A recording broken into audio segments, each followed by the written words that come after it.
Cerita dimulai dengan menampilkan seorang gadis dari keluarga kaya datang ke pusat perbelanjaan untuk berbelanja. Kalau dia menyukai sesuatu, dia tidak perlu bicara, cukup menunjuk saja. Hanya dengan melihat ekspresi dan gerak-geriknya, sudah bisa tahu apakah dia akan membeli atau tidak. Saat dia mencoba sepatu, tanpa sengaja pergelangan kakinya tersentuh. Karyawan yang melayaninya langsung ditendang olehnya dengan keras. Handukgu segera berlari naik ke atas untuk melihat apa yang terjadi. Sementara Chung-sik yang terluka merasa tidak bersalah, ia menjelaskan bahwa dia hanya ingin membantu memakaikan sepatu. Namun, Bora malah memakinya karena berani menyentuh kakinya dengan tangan kotor. Handukgu tiba-tiba menyadari bahwa gadis di depannya adalah orang yang kemarin membuat keributan di rumah sakit, mengancam akan mengakhiri hidupnya sendiri, dan akhirnya situasi dikendalikan olehnya.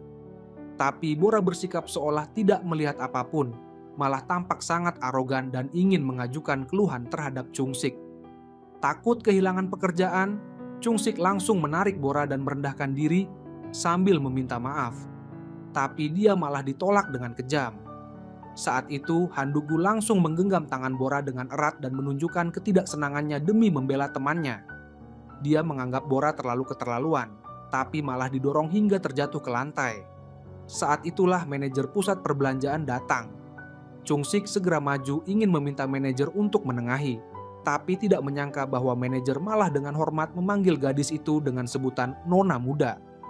Handukgu jadi semakin penasaran siapa sebenarnya gadis itu. Dengan ekspresi tak senang, Bora meminta manajer untuk menghukum karyawan. Manajer hanya bisa terus-menerus meminta maaf. Setelah Bora pergi, Chung-sik yang sial malah dimarahi habis-habisan oleh manajer. Tak disangka, keesokan harinya Chung-sik malah dipecat.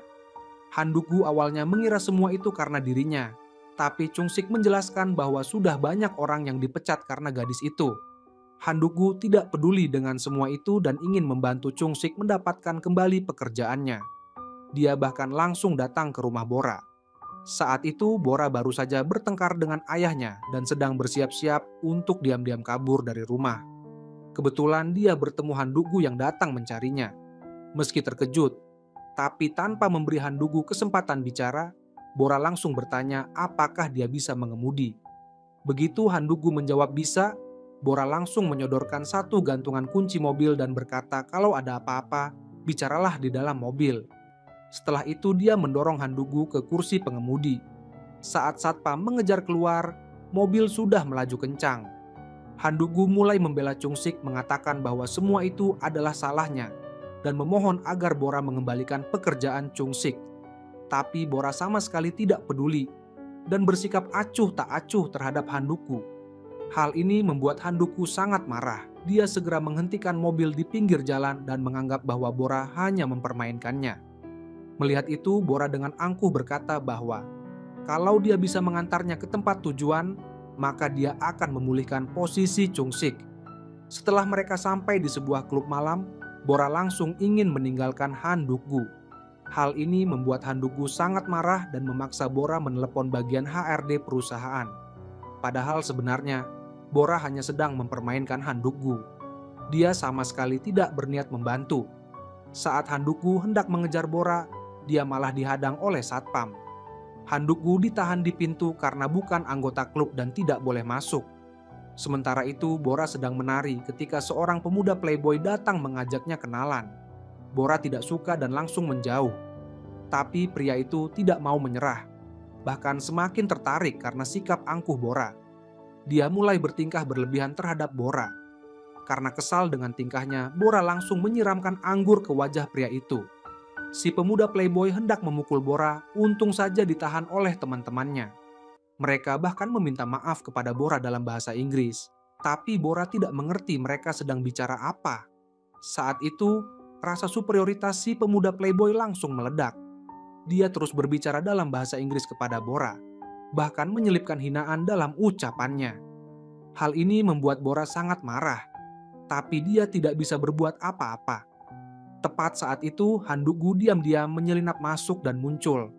Dia berbicara dalam bahasa Inggris dengan sangat lancar, bahkan mengejek pelafalan si pemuda yang menurutnya sangat buruk, lalu bertanya dengan sinis, "Kau pamer apa di sini?" Belum sempat rombongan itu bereaksi, Han Dugu sudah menarik Bora pergi. Setelah masuk ke mobil, Bora masih tidak mau pulang. Tapi Han Dugu menganggap Bora tidak bisa dipercaya dan ingin langsung menemui ayahnya untuk bicara. Saat keduanya masih berdebat, mereka dihentikan polisi untuk pemeriksaan. Polisi mengatakan bahwa mobil yang mereka kendarai adalah mobil curian dan meminta mereka ikut ke kantor polisi untuk membantu penyelidikan.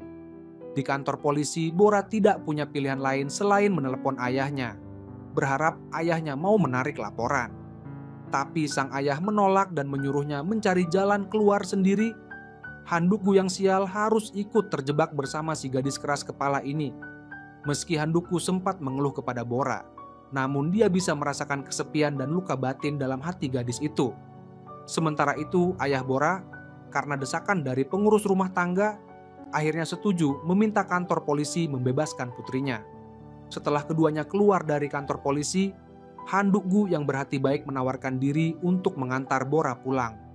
Namun, gadis itu yang keras kepala malah menyindir Han Dugu, bertanya apakah dia sedang berhalusinasi seperti Katah yang bermimpi memakan daging angsa. Tak disangka, Han Dugu justru balik bertanya padanya, apakah pura-pura kuat dan pura-pura tidak peduli benar-benar bisa membuat bahagia? Bora terkejut karena pria yang baru bertemu 3 kali ini ternyata mampu melihat isi hatinya. Saat Han Dugu bersiap untuk pergi, Bora malah memanggilnya kembali dan dengan sangat serius bertanya, kemanapun kau pergi, kau akan membawaku juga, ya? Setelah itu, Han Dugu yang kelelahan menyetir semalaman membawa Bora ke sebuah pantai. Ketika turun dari mobil dan meregangkan badan, dia melihat Bora berjalan sedih ke arah tebing. Ia langsung mengejarnya dengan panik, khawatir Bora akan mengakhiri hidupnya. Namun, saat melihat Bora lagi, barulah ia merasa tenang. Ternyata Bora sedang mengenang seseorang yang ia cintai di tempat itu. Dia pun mengucapkan banyak kata-kata menyedihkan di depan makam. Saat hendak pergi, Han Dugu memberikan Bora sebatang bunga lonceng lembah dan berkata bahwa arti bunga itu adalah selalu bahagia. Dan bahwa karena kehadirannya, orang yang ia cintai pun akan bahagia. Ketika menerima bunga itu, kesedihan yang Bora tahan selama ini akhirnya pecah menjadi tangisan yang memilukan. Pada saat yang sama, Tuan Kim, ayah Bora yang sedang cemas menunggu, melihat seorang pria asing membawa pulang putrinya. Saat Han Dugu hendak pergi, Tuan Kim melangkah maju dengan wajah serius dan memerintahkan pengawalnya untuk membawa 2 orang itu masuk. Dalam benak Tuan Kim, pria di depannya hanyalah seseorang yang ingin memanfaatkan putrinya untuk menaikkan status sosial. Han Dugu ingin menjelaskan, tapi tak sempat karena langsung dibawa paksa keluar oleh pengawal. Tuan Kim pun mengeluarkan sejumlah uang dari dompet dan melemparkannya ke atas meja, menyuruh Han Dugu mengambilnya dan pergi. Namun, Han Dugu tidak menunjukkan reaksi apa-apa. Tuan Kim mengira dia adalah pria yang rakus, lalu berdiri ingin memberikan uang itu secara langsung. Tapi Han Dugu justru berkata, apakah Anda selalu hidup seperti ini? Bahkan terhadap anak sendiri juga begitu? Putri Anda hari ini pergi ke makam ibunya. Saya hanya mengantarnya ke sana. Saya tak ada hubungan apa-apa dengan dia. Lagi pula, apakah anak yang rindu pada ibunya itu dosa besar? Setelah berkata begitu, Han Dugu pergi dengan diam. Tuan Kim merasakan kegelisahan aneh dalam hatinya, lalu segera memanggil Bora dan bertanya, "Kau ke sana buat apa?" Bora menjawab, "Adik perempuan mengenang kakaknya, apa salahnya?" Lalu dia emosi dan menyalahkan ayahnya atas kematian kakaknya. Tuan Kim pun murka dan mengusirnya dari rumah. Bora pun marah dan pergi. Tak lama kemudian, Tuan Kim langsung menyuruh bawahannya mengatur agar Bora dikirim ke Amerika untuk kuliah 1 minggu lagi. Sementara itu, Han Dugu hidup dalam rasa bersalah yang mendalam, karena pada masa SMA dulu ia pernah memenangkan Olimpiade Matematika. Teman terbaiknya Jang Yu tidak berhasil, dan hal itu membuat pria yang biasanya tangguh itu tidak bisa menerima kenyataan, hingga akhirnya mengakhiri hidupnya. Kematian Jang Yu membuat Han Dugu terjebak dalam rasa sakit yang tak kunjung usai. Di sisi lain, Bora yang berada di bawah tekanan hebat dari sang ayah dan hampir dikirim ke Amerika, mulai merasa berat meninggalkan asisten rumah tangga yang ia sayangi. Setelah kepergian Bora, Tuan Kim hanya bisa duduk termenung. Saat itu, Bora menelepon. Ia kira putrinya akan bertengkar lagi dan hendak menutup telepon.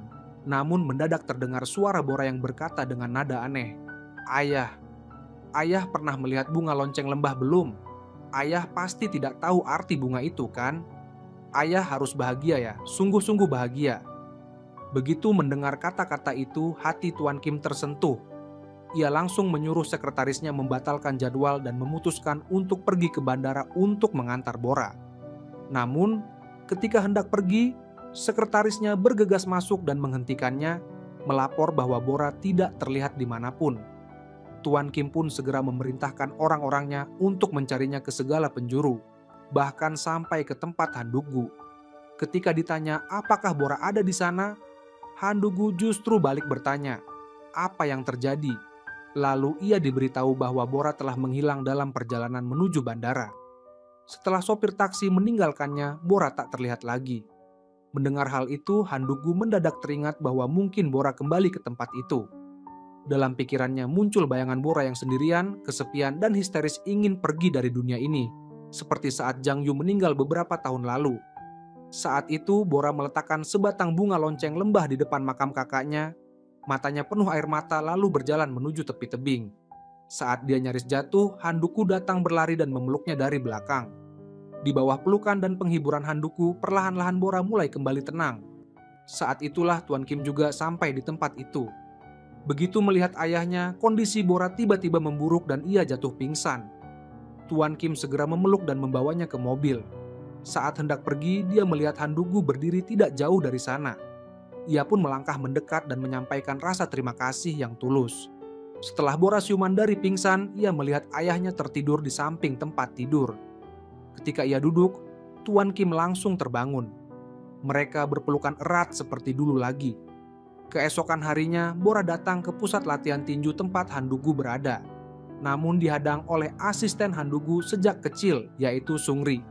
Tapi Bora yang angkuh tidak peduli dan langsung masuk dengan membawa supir, serta berbagai macam hadiah. Saat Han Dugu melihatnya, dia merasa itu semua tidak perlu. Tapi Bora berkata, "Semua ini adalah ucapan terima kasih karena kau sudah menyelamatkan nyawaku." Bora berkata bahwa jika hadiah yang dia berikan tidak cukup, maka kedepannya dia akan terus mengirim lagi. Setelah mengatakan itu, dia pun berjalan santai pergi. Han Dugu tidak punya pilihan selain mengejarnya karena bersikeras tidak ingin menerima hadiah itu. Namun Bora justru berkata bahwa ini adalah satu-satunya cara dia bisa membalas budi. Hanya dengan begitu hatinya bisa merasa lebih lega. Setelah itu, ia pun bersiap naik mobil. Han Dugu yang tak berdaya hanya bisa mengucapkan terima kasih. Namun, kehadiran Bora ternyata menimbulkan rasa terancam di hati Sungri yang diam-diam menyukai Han Dugu. Setelah mencari tahu informasi tentang Bora lewat Chungsik, dia langsung pergi ke tempat salon tempat Bora merias rambut. Bahkan dia menantang Bora untuk adu minum. Siapa yang menang, maka Han Dugu akan menjadi miliknya. Anehnya, Bora merasa tantangan itu cukup lucu. Tak disangka, yang akhirnya menjadi bahan tertawaan justru adalah Sungri sendiri. Saat Han Dugu mendengar kabar itu dan buru-buru datang, Sungri sudah mabuk berat. Saat melihat Han Dugu, ia langsung berlari menghampiri, namun segera ditahan dan ditarik pergi oleh Chungsik. Sebenarnya Bora juga sudah mabuk, namun hanya saja dia masih bisa mempertahankan sedikit kesadarannya. Namun begitu melihat Han Dugu, dia tak bisa lagi menahan diri dan langsung tumbang karena efek alkohol. Han Dugu yang kewalahan akhirnya menggendongnya pulang. Dan anehnya, malam itu adalah malam paling bahagia yang pernah Bora alami. Keesokan harinya, saat mengingat kembali kejadian canggung semalam, Bora pun mendatangi tempat latihan tinju. Tak disangka, dia malah tidak sengaja terkena cipratan air kotor dari Han Dugu. Bora hampir saja meledak karena marah. Han Dugu buru-buru memberikan pakaiannya sendiri agar Bora bisa berganti. Saat Bora baru saja selesai berganti pakaian, Sungri masuk ke ruangan dan melihat Bora memakai pakaian Han Dugu. Mengira mereka telah melakukan sesuatu, Sungri langsung marah, menarik rambut Bora dan menyeretnya keluar, bahkan menjatuhkannya ke tanah. Tak berhenti di situ, Sungri juga mempermalukan Bora di depan banyak orang dengan menyebutnya perempuan tak tahu malu. Yang paling menyakitkan, Sungri mengatakan bahwa itu adalah kata-kata dari Han Dugu sendiri.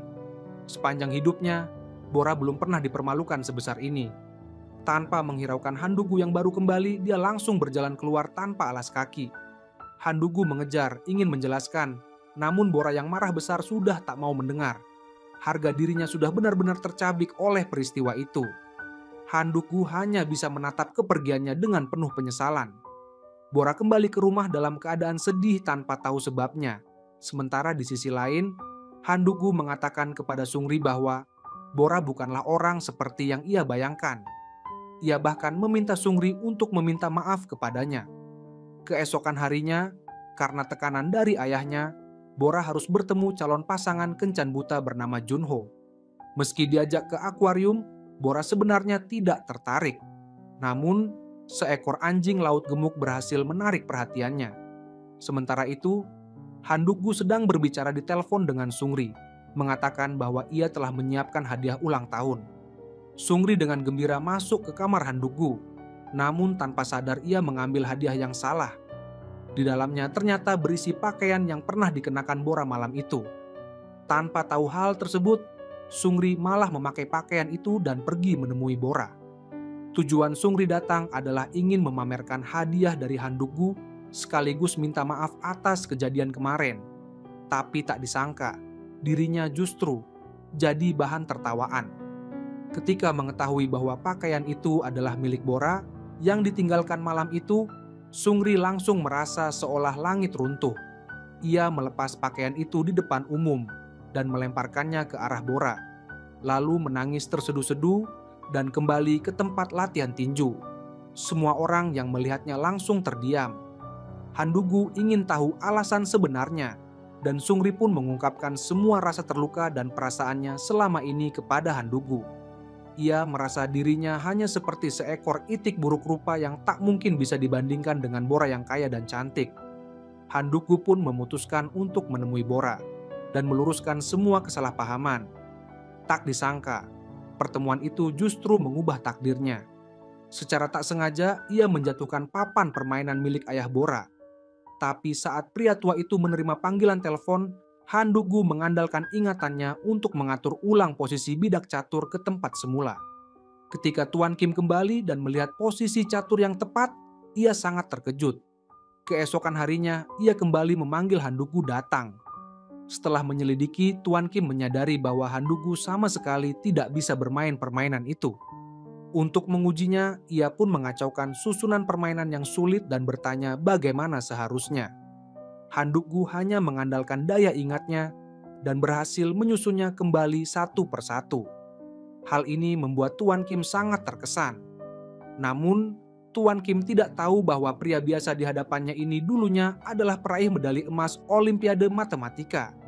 Dan sekarang, demi melunasi utang 50 juta demi ibunya, dia harus bekerja sebagai sopir pribadi untuk putrinya.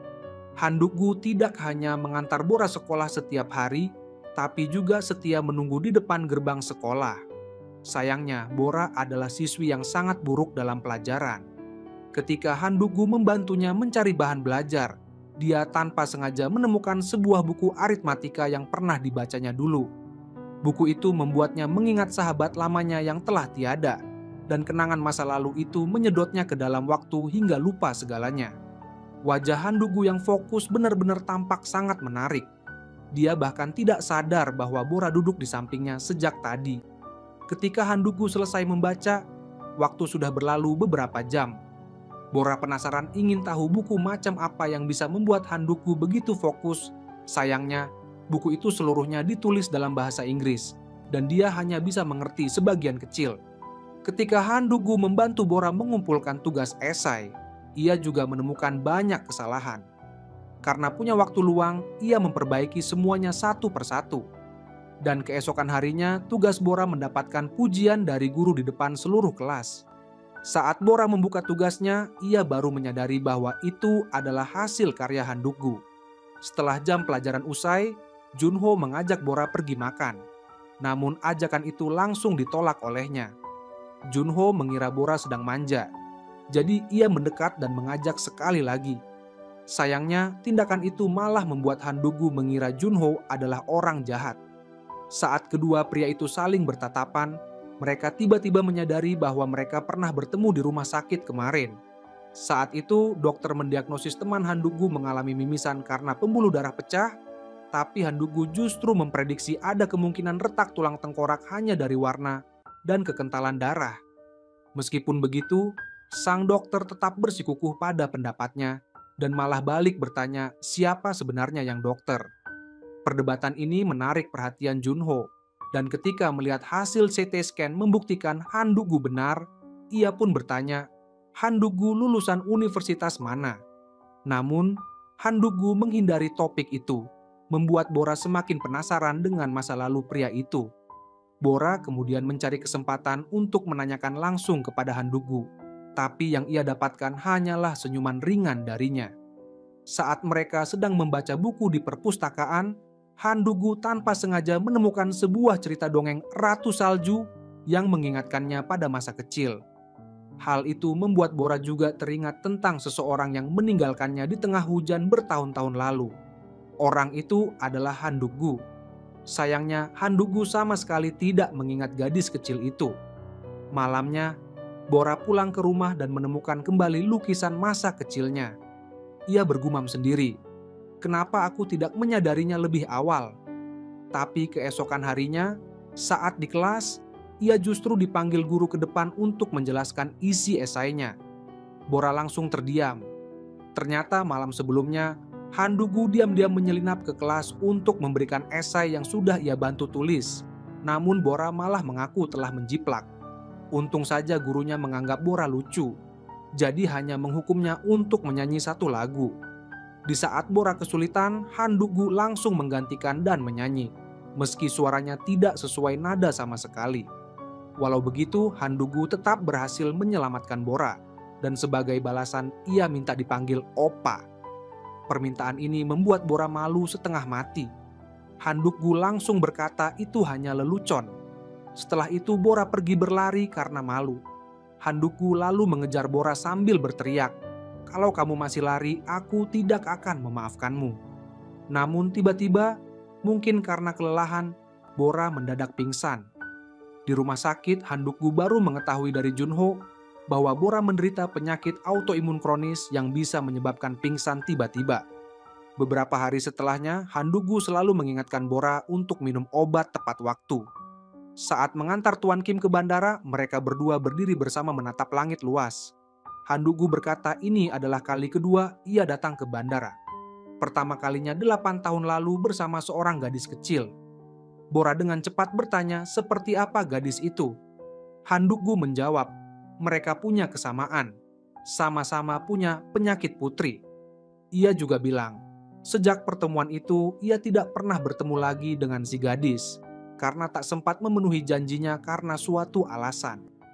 Dalam hati Handugu, ada kenangan menyakitkan tentang kematian mendadak sahabatnya saat itu, yang membuatnya lupa akan janji kepada gadis kecil tersebut. Wajahnya diliputi kesedihan saat berkata, "Aku lupa alasannya." Jawaban ini membuat Bora marah dan meninggalkannya begitu saja. Ia bahkan berlari ke area landasan pesawat. Handugu yang mengejar, dihentikan oleh petugas keamanan. Bora berteriak dengan penuh emosi, "Kau benar-benar tidak ingat apa-apa? Aku adalah gadis kecil itu. Kita sudah janji akan bertemu lagi. Bagaimana bisa kau tidak mengenaliku?" Anehnya, pelarian emosional ini justru membuat Bora merasa lega. Ia lalu mengundang Handugu untuk pergi ke taman hiburan esok hari, bahkan memperingatkan agar Handugu jangan sampai ingkar janji lagi. Handugu sendiri bingung dengan sikap Bora, tidak menyadari bahwa Bora sudah memutuskan untuk mengungkapkan identitasnya sebagai gadis masa kecil itu besok. Namun, takdir berkata lain. Malam harinya, Junho menemui Handugu dan mengaku bahwa ia menyukai Bora. Ia bahkan meminta bantuan Handugu untuk mendapatkan hati Bora. Keesokan harinya, Bora pergi ke taman hiburan dengan penuh semangat, tetapi hujan mulai turun seperti 8 tahun lalu. Saat seseorang datang membawa payung untuknya, ternyata itu bukan orang yang ia harapkan. Larut malam, saat Handugu kembali ke tempat latihan tinju, ia mendapati Bora yang mabuk menunggunya di sana. Dengan tenang, Bora berkata bahwa hal yang paling ia benci di dunia ini adalah mengulang kesalahan yang sama 2 kali. Saat kembali ke rumah, ia menemukan Junho menunggunya. Junho mengatakan bahwa menunggu seseorang itu sangat menyakitkan, dan Bora, karena merasa hal yang sama, akhirnya menerima pernyataan cinta Junho. Di sisi lain, Han Duk-gu duduk diam, memikirkan kembali ucapan Bora tentang kesalahan yang berulang. Akhirnya, ia mengingat semua kenangan masa lalu, tentang seorang gadis kecil yang mengatakan, "Namaku Kim Bora." Tapi semuanya sudah terlambat. Saat Han Duk-gu berlari ke rumah Bora, ia mendapati Bora sudah membawa Junho untuk diperkenalkan kepada ayahnya. Han Duk-gu hanya bisa berpura-pura semuanya baik-baik saja, padahal hatinya remuk. Han Duk-gu yang kecewa hanya bisa pura-pura seolah tidak terjadi apa-apa. Ia bahkan mengucapkan selamat pada Bora dan Junho. Namun, Bora menjawab dingin, "Ucapan selamat darimu tidak diperlukan." Saat itu Han Duk-gu meminta maaf, dan ini membuat Bora heran, "Kenapa kau berkata seperti itu?" Saat itulah Han Duk-gu mengaku bahwa 2 kali janji yang ia buat kepadanya, dua-duanya gagal ia tepati. Baru di saat itu Bora sadar bahwa pria yang dulu ia temui 8 tahun lalu akhirnya mengenalinya. Han Duk-gu menjelaskan bahwa perempuan saat dewasa memang berubah banyak. Makin hari makin cantik, tapi itu bukanlah jawaban yang ingin didengar Bora. Hidup tetap berjalan. Tuan Kim, yang melihat potensi besar dalam diri Han Duk-gu, merasa bahwa menjadi petinju tidak punya masa depan. Ia ingin mendanai Han Duk-gu agar bisa kuliah, namun Han Duk-gu menolak. 8 tahun lalu, setelah memenangkan medali emas Olimpiade Matematika, Han Duk-gu mendapatkan beasiswa besar. Ibunya kala itu sangat berharap ia memiliki masa depan cerah. Namun, setelah kejadian tragis yang menimpa sahabatnya, Han Duk-gu meninggalkan sekolah tanpa ragu dan berselisih dengan sang ibu. Sejak saat itu, hubungan ibu dan anak itu memburuk. Bahkan sekadar menikmati masakan ibunya pun menjadi kemewahan bagi Han Duk-gu. Meski begitu, ibunya tahu bahwa selama 8 tahun ini, Han Duk-gu hidup dengan identitas sebagai teman dari orang yang telah tiada. Setiap ibu pasti akan merasa hancur melihat anaknya terus terperangkap dalam masa lalu. Ia pun mencoba meyakinkan Han Duk-gu bahwa entah itu tinju atau mengemudi, selama itu adalah hal yang ia cintai, maka jangan pernah ditinggalkan. Namun, Han Duk-gu tetap hidup seperti manusia tanpa jiwa. Sampai suatu hari, ketika ia menemani Bora ke kampus, ia bertemu dengan seseorang yang mengubah takdir hidupnya. Seorang profesor tua yang sangat mencintai basket, namun tak ada yang mau bermain dengannya. Han Duk-gu lalu menarik 2 orang untuk bermain, dirinya dan Bora. Bora menggunakan trik kecantikan dengan memakai sepatu hak tinggi dan menggoda lawan main dengan kedipan mata, sampai mereka melongo tak bisa fokus. Melihat percikan air di wajah Bora, Han Duk-gu memperingatkannya, "Kau tak bisa sembarangan tersenyum seperti itu pada orang lain." Bora membalas, "Itulah gunanya taktik kecantikan, kan?" Bahkan Han Duk-gu pun hampir terpikat olehnya. Bora juga ikut dalam kegiatan amal yang diselenggarakan oleh ayahnya, meski anehnya, sang ayah tidak muncul. Ternyata tempat itu adalah pusat pemulihan bagi pasien penderita autoimun kronis. Tempat yang telah dipilih ayahnya agar Bora punya ruang untuk pulih secara fisik dan mental. Ayah Bora tahu bahwa ia tak bisa selamanya berada di sisi putrinya, maka ia menyiapkan tempat perlindungan untuk masa depannya. Tapi yang ditakutkan Bora justru sebaliknya, bahwa ia akan pergi lebih dulu dari ayahnya. Ucapan itu membuat Han Duk-gu tidak bisa menerima kenyataan. "Kenapa kau selalu memikirkan hal-hal seperti itu? Siapa bilang kau akan mati? Dulu kau bahkan berani terbang sendiri ke Finlandia." Ia meyakinkan, "Kau tidak akan pergi. Tidak akan." Han Duk-gu mengalihkan topik dan membahas soal matematika. Apa itu jenius? Meski 8 tahun tak sekolah, tetap bisa memecahkan soal yang orang lain tak bisa. Tapi ia sadar metodenya sudah usang. Profesor tua bahkan menyindir dan melemparkan sebuah buku bercover emas padanya. "Baca dalam seminggu," katanya. Masalahnya, Han Duk-gu hampir tak punya waktu. Ia mengikuti Bora terus-menerus, sangat melelahkan. Saat melihat langit hari itu, Han Duk-gu berkata akan turun salju malam ini. Tapi Bora melihat ke matahari dan tertawa. Mana mungkin. Di rumah sakit ada seorang mahasiswa magang yang datang. Tak disangka itu adalah teman lama Han Du-gu semasa SMA. Saat mengobrol dengan Junho, gadis itu menyebut bahwa dulu ia sekelas dengan seorang jenius matematika. Junho penasaran dan bertanya, "Siapa namanya?" Ia menjawab, "Orang itu bernama Han Tae-wung, tapi seseorang yang bahkan dalam mimpi pun tak ia duga." Pria jenius itu kini membantu Bora mengerjakan tugas. Sebagai gadis dari keluarga berada, Bora datang ke perpustakaan hanya untuk tidur siang. Tapi kini mereka selalu bersama. Hal itu perlahan membuat Han Du-gu mulai menyukai Bora. Melihat wajah Bora dari samping, ia tak tahan ingin mencubit pipinya. Setelah keluar dari perpustakaan, Han Du-gu hanya bisa diam melihat Junho mengantar Bora pulang. Saat itu, salju kecil mulai turun dari langit, tapi Bora malah berada di sisi Junho. Keesokan harinya, Han Du-gu menemui profesor tua itu. Ia terkejut karena Han Du-gu berhasil membaca habis buku yang diberi dalam satu malam, bahkan memecahkan soal dengan metode dan pola pikir yang sangat kreatif. Profesor itu terdiam beberapa saat lalu bergumam, "Apa kau punya dendam besar pada sistem pendidikan negara kita? Kenapa tidak kuliah?" Tepat saat itu, Han Du-gu menerima telepon dari Sungri yang mengajaknya bersama Bora ke gym untuk membuat kimchi. Tapi gadis satu itu mana bisa membuat sendiri? Menyuruh-nyuruh orang bekerja jelas lebih sesuai dengan bakatnya. Paman pemilik gym tinju sangat ramah dan hangat, membuat Bora merasa nyaman dan tersentuh. Ia bahkan berkata ingin sering datang ke sana di kemudian hari. Hal ini membuat Han Du-gu sangat senang. Saat itu butiran salju mulai turun dari langit. Bora dengan antusias berkata bahwa ini adalah salju pertama tahun ini. Namun Han Du-gu mengatakan bahwa salju sudah turun sejak malam sebelumnya.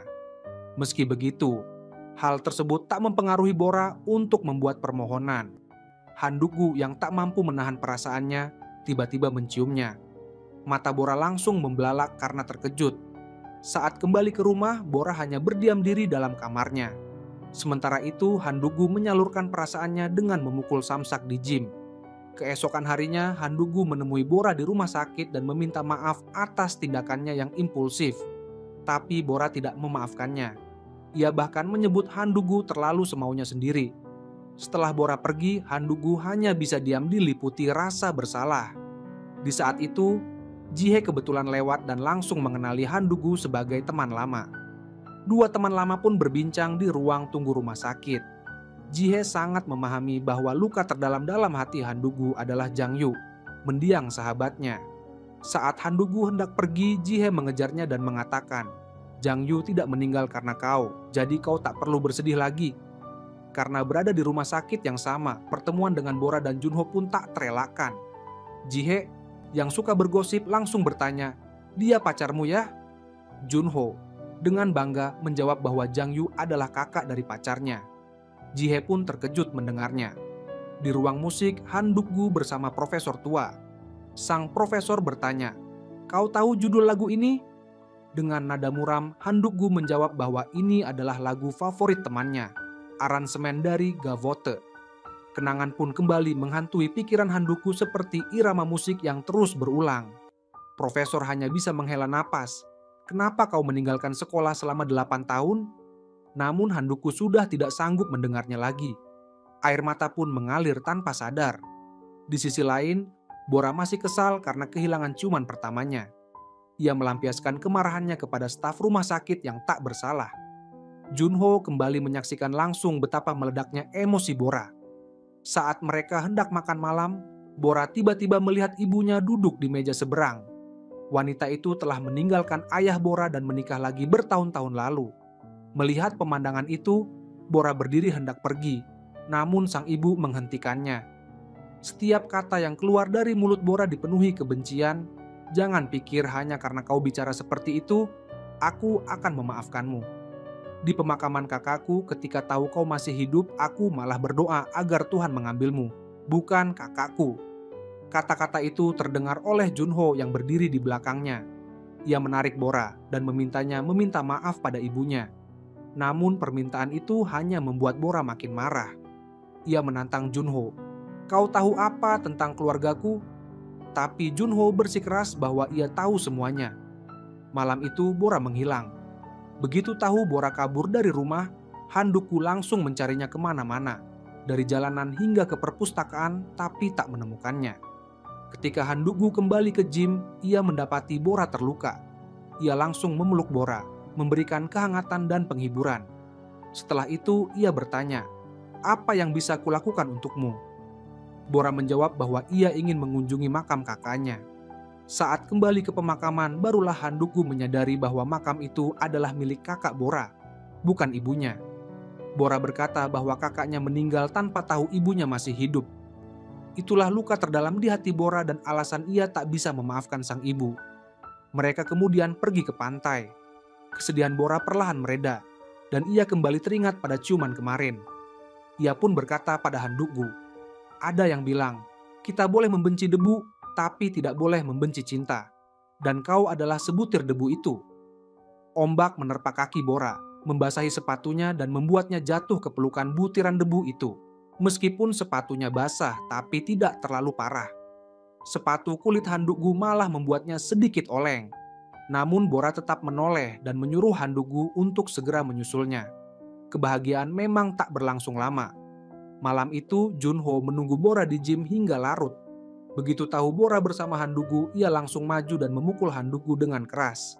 Setelah itu Bora marah karena Han-dugu mengabaikan teleponnya semalam. Saat bertemu Bora di rumah sakit, Junho bertanya langsung, "Kenapa yang bersamamu adalah Han-dugu dan bukan aku?" Dengan tenang, Bora menjawab, "Bersama Han-dugu aku merasa lebih nyaman." Jawaban itu membuat Junho terdiam, lalu berbalik dan pergi. Malam harinya, Han-dugu berkata pada diri sendiri bahwa sejak kecil ia tak pernah punya banyak keinginan.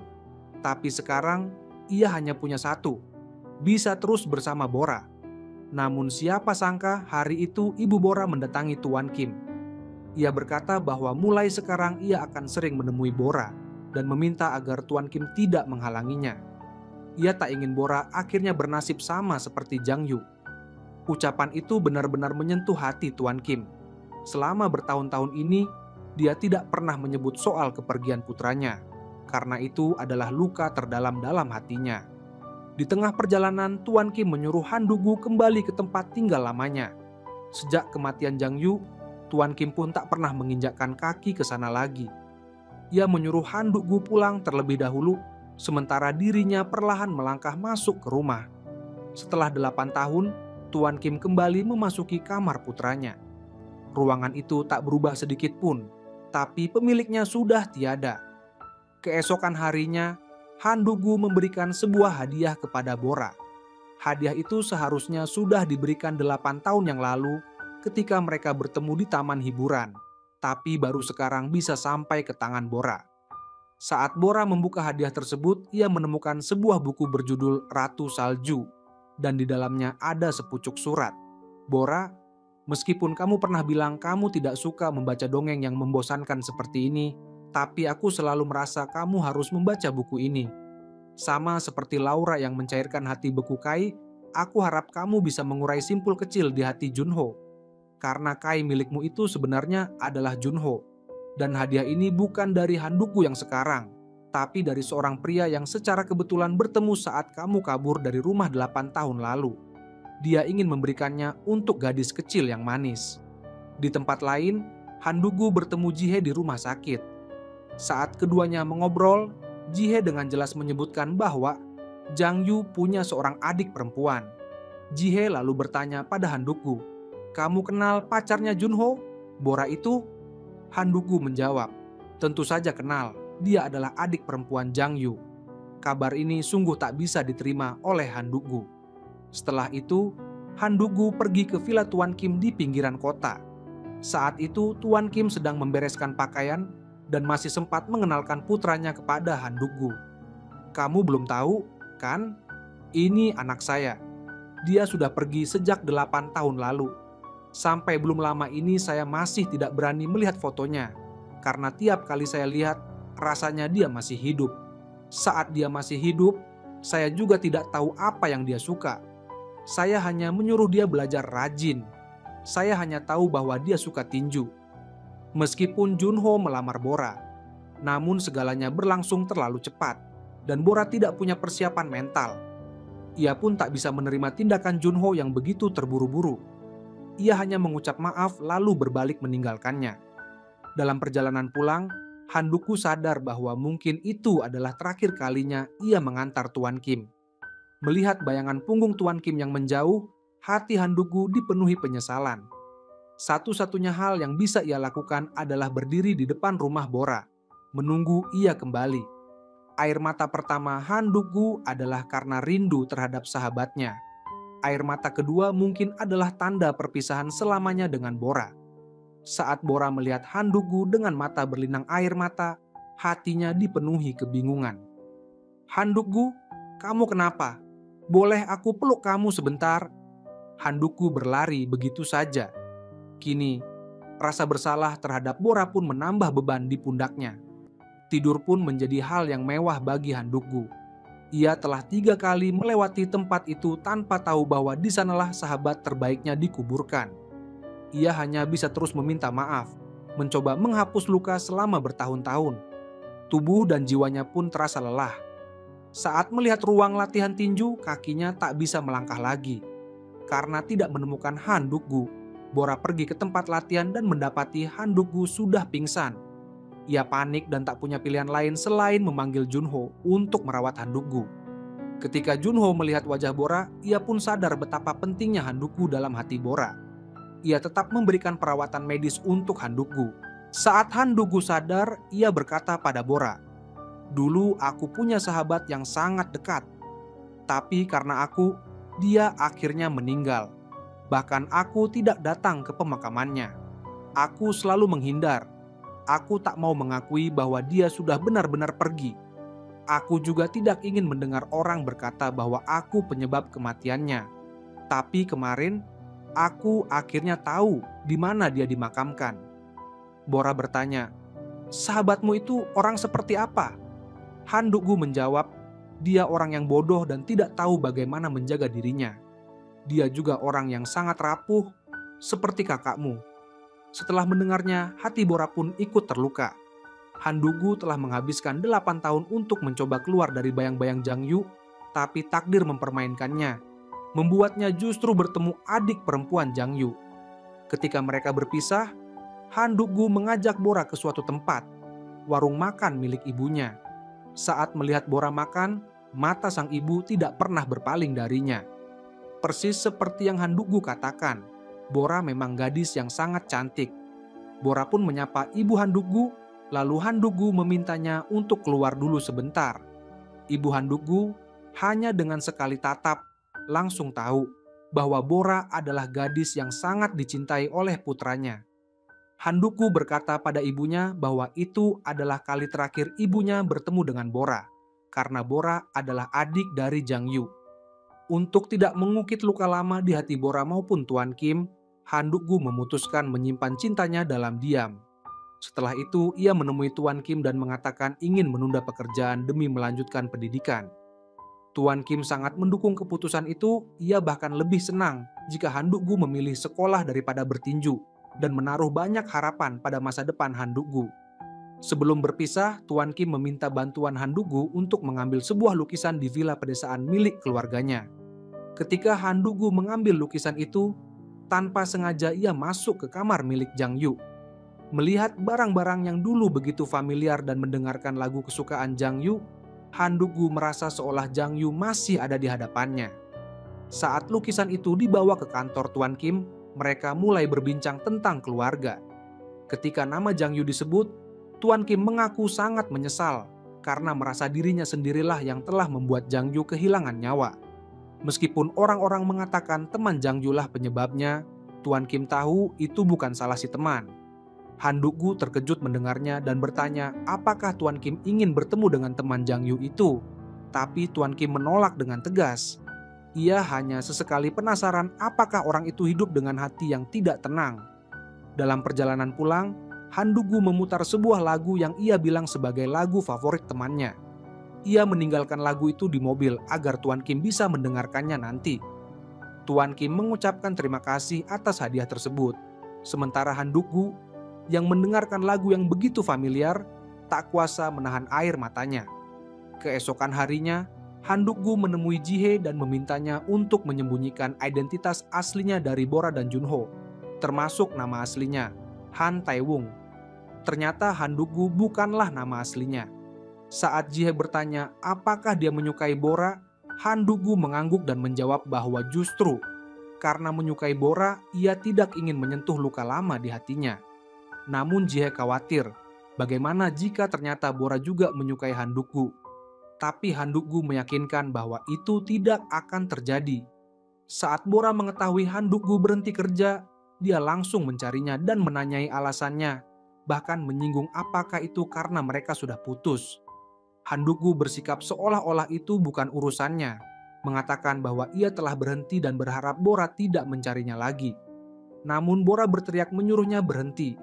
Saat Han Dugu dengan tenang bertanya apa yang sebenarnya dia inginkan, Bora malah mengungkapkan perasaannya.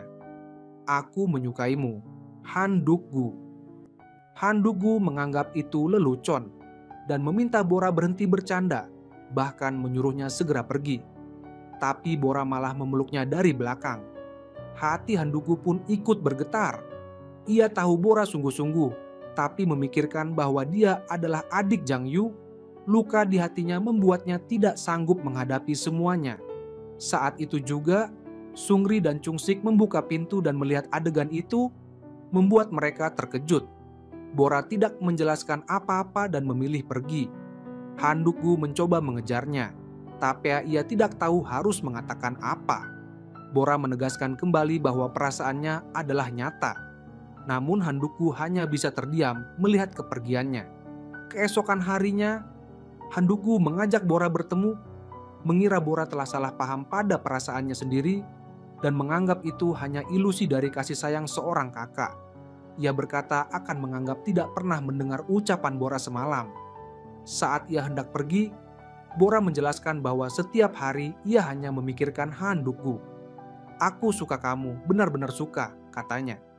Tapi Han Dugu tetap bersikeras menolak. Ia bahkan meminta Bora tidak mencarinya di tempat latihan karena takut akan disalahpahami teman-teman. Tak ada yang tahu rasa sakit yang Han Dugu rasakan, ia hanya bisa menanggung semuanya sendiri. Dengan wajah lelah, Han Dugu pergi ke toko kecil milik ibunya. Sang ibu langsung bisa menebak ada masalah. Han Dugu menceritakan bahwa Bora menyukainya. Ibunya menyarankan agar Han Dugu menceritakan segalanya dengan jujur. Jika Bora tetap menyukainya meski sudah tahu kenyataan tentang Jang Yu, maka mereka boleh bersama. Tapi jika tidak dijelaskan, suatu hari nanti bisa jadi luka yang lebih besar untuk Bora. Karena tidak bisa menghubungi Han Dugu, Bora pergi ke tempat latihan dan bertanya pada Sungri.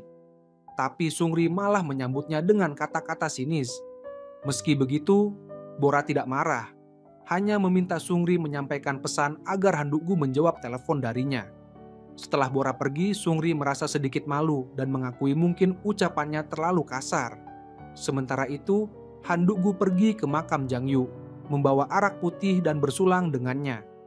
Ia menceritakan cinta yang ia pendam dalam hati untuk Bora. Menceritakan semuanya sedikit demi sedikit. Meskipun merasa sangat sedih, Han Dugu hanya bisa memeluk luka itu sendirian. Bertemu Bora adalah takdir, namun juga bencana dalam hidupnya. Bora yang tidak puas, pergi ke toko ibu Han Dugu dan berkata ia ingin makan. Saat makanan selesai disajikan, Bora dengan jujur mengatakan bahwa ia menyukai Han Dugu, bahkan sangat menyukainya. Ia ingin Han Dugu kembali ke sisinya. Ibu Han Dugu duduk di depannya dan berkata dengan tegas bahwa ia tidak akan membantu. Ia mempertanyakan, "Kamu putri keluarga kaya jatuh cinta pada seorang sopir yang bahkan belum lulus SMA. Kamu pikir itu bisa berhasil? Orang tuamu tahu? Kalau tahu, apakah mereka akan setuju?" Saat itu juga, Han Dugu pulang dan melihat adegan itu. Ia hanya bisa mengintip dari luar rumah. Ibunya berkata bahwa ia tidak ingin Han Dugu terjebak dalam permainan cinta seorang putri orang kaya. Bora mendengar ucapan ibu Han Dugu namun tidak berkata apa-apa. Setelah mengucapkan salam perpisahan dengan sopan, ia pergi dengan perasaan sedih. Ibu Han Dugu berdiri di depan toko, menatap bayangan Bora yang semakin menjauh. Dalam hatinya timbul rasa bersalah. Saat Han Dugu kembali, sang ibu memberitahunya bahwa ia sengaja berkata kasar kepada Bora demi menghapus harapan gadis itu. Han Dugu yang melihat Bora pergi dengan tatapan penuh luka, akhirnya memutuskan untuk mengejarnya. Keesokan harinya, Handugu menemui profesor lamanya dan menyatakan keinginannya untuk menyelesaikan pendidikan yang tertunda. Sang profesor menyambut hangat kembalinya Handugu. Untuk menutup perjalanan karir tinjunya dengan baik, Handugu memutuskan ikut dalam kejuaraan tinju bagi pemula. Di atas ring, ia mengubah kesedihannya menjadi kekuatan dan dengan lancar menembus babak penyisihan hingga semifinal. Sementara itu, Bora masih belum bisa melupakan segalanya. Ia kembali mengunjungi gym tinju. Namun, sebelum sempat berbicara, Handugu justru memarahinya lebih dulu. Ia bertanya mengapa Bora terus mengganggunya, apakah dia tidak punya harga diri? Bora menjawab bahwa dia sudah membuang harga dirinya. Hari ini ia datang hanya ingin menanyakan satu hal. Apakah Handugu benar-benar tidak pernah menyukainya, meski hanya sesaat? Handugu dengan tegas membantah, mengatakan bahwa ia tak pernah menyukainya, bahkan sekejap pun. Bora yang terluka bertanya kenapa dulu Handugu begitu baik padanya, mengajaknya ke makam sang kakak dan memberinya buku dongeng. Setelah berpikir sejenak, Handugu menjawab dingin, "Karena kau menyedihkan. Tak punya teman, tubuh lemah, semuanya menyedihkan. Jadi aku hanya merasa kasihan." Bora kemudian bertanya mengapa Handugu menciumnya saat itu. Handugu menahan perih di hatinya dan berkata, "Meski tidak suka, tetap bisa mencium. Kau ingin aku menciummu lagi sekarang?" Bora yang tak menyangka semua kenangan indah hanyalah kepalsuan, pergi dalam kesedihan. Hari berikutnya, Handugu tidak fokus dalam pertandingan semifinal. Ia melampiaskan rasa benci pada dirinya sendiri kepada lawan, menyerang tanpa henti hingga lawan tak mampu membalas. Namun saat ia melihat Bora, ia mendadak terpaku. Lawannya memanfaatkan momen itu untuk menyerang balik, dan Handugu memilih tidak melawan, membiarkan dirinya dihajar sampai berdarah. Ia berdiri di tepi ring, menatap ke arah Bora, berharap dalam hati, "Bora, jangan menangis." Setelah pertandingan berakhir, Handugu buru-buru mencari Bora dan melihatnya duduk diam sambil menangis. Ia hanya mampu berdiri dari jauh, tak berani mendekat. Malam itu ia berdiri di depan rumah Bora, menatap ke jendela kamar gadis itu, hanya bisa mengucapkan dalam hati, "Maaf, maaf Bora." Karena terlalu terpukul oleh sikap Handugu, Bora jatuh sakit. Kemudian, seorang gadis datang ke gym mencari Handugu, memohon agar ia mengunjungi Bora demi memperbaiki kondisinya. Namun sekeras apapun dibujuk, Handugu tetap menolak. Gadis itu akhirnya pergi dengan kesal, sementara Handugu yang sendirian hanya bisa menahan keinginan untuk berada di sisi Bora. Sebuah keinginan yang sangat menyiksa. Setelah keluar dari rumah sakit, Bora menatap lukisan Handugu yang telah ia simpan bertahun-tahun. Ia kemudian merapikan semua barang yang berkaitan dengan Handugu dan meminta gadis itu membuang semuanya. Setelah itu, ia berjalan sendiri di jalanan kota, diam-diam berharap bisa bertemu Handugu secara kebetulan. Ketika melihat bus nomor 750, ia langsung mengejarnya dan naik. Seorang putri dari keluarga kaya seperti Bora sebelumnya tak pernah naik bus sendirian. Ia duduk di tempat yang dulu biasa ia duduki. Memandangi kursi kosong di sebelahnya, teringat akan momen-momen indah bersama Handugu. Sekarang, apakah momen itu masih indah? Di sisi lain, di bus nomor 750 yang berbeda, Handugu juga memandangi kursi kosong di sampingnya. Kadang, takdir benar-benar misterius dan sulit dijelaskan. Sesekali, Handugu pun berdiri di depan rumah Bora, menatap dari jauh sambil menyembunyikan perasaannya dalam hati. Ayah Bora berkata bahwa ia akan segera mengatur sopir pribadi untuk putrinya, tapi Bora menolak, menganggap naik bus juga cukup nyaman. Hal itu membuat sang ayah terkejut. Bora hanya meminta diantar ke kampus hari itu saja. Di perjalanan, ia merasa bingung mendengar lagu yang diputar di mobil. Ayahnya berkata lagu itu adalah hadiah dari Handugu saat ia mengundurkan diri. Bora menjawab bahwa itu adalah lagu favorit almarhum kakaknya. Sang ayah sedikit heran, tapi tak berpikir lebih jauh. Di tempat lain, Profesor tua merasa sangat puas dengan esai Handugu dan memintanya untuk menyampaikan pidato dalam sebuah seminar. Sebagai hadiah, sang profesor juga memberinya tiket konser. Namun saat Handugu menghadiri konser itu, ia justru melihat Bora duduk di sampingnya. Di konser itu mereka akhirnya bertemu kembali secara tak terduga. Bora yang dulu angkuh, kini tampil anggun dan tenang. Ia bahkan mengucapkan terima kasih kepada Handugu. Karena Handugu, meskipun ia pernah menangis dan bersedih, ia juga pernah tertawa dan bahagia. Setiap kata yang diucapkan Bora saat itu terasa seperti pisau yang mengiris hati Handugu. Handugu melihat Bora pergi, hatinya sangat ingin mengejarnya dan mengatakan padanya, "Aku mencintaimu." Tetapi ia hanya bisa menahan perasaannya. Keesokan harinya, Bora pergi ke rumah sakit untuk pemeriksaan kesehatan dan bertemu dengan Junho. Saat mereka berbincang, Junho menyebutkan bahwa Jihye pernah mengatakan bahwa Han Tae-woong adalah teman dekat kakak Bora. Hal ini memicu rasa ingin tahu Bora.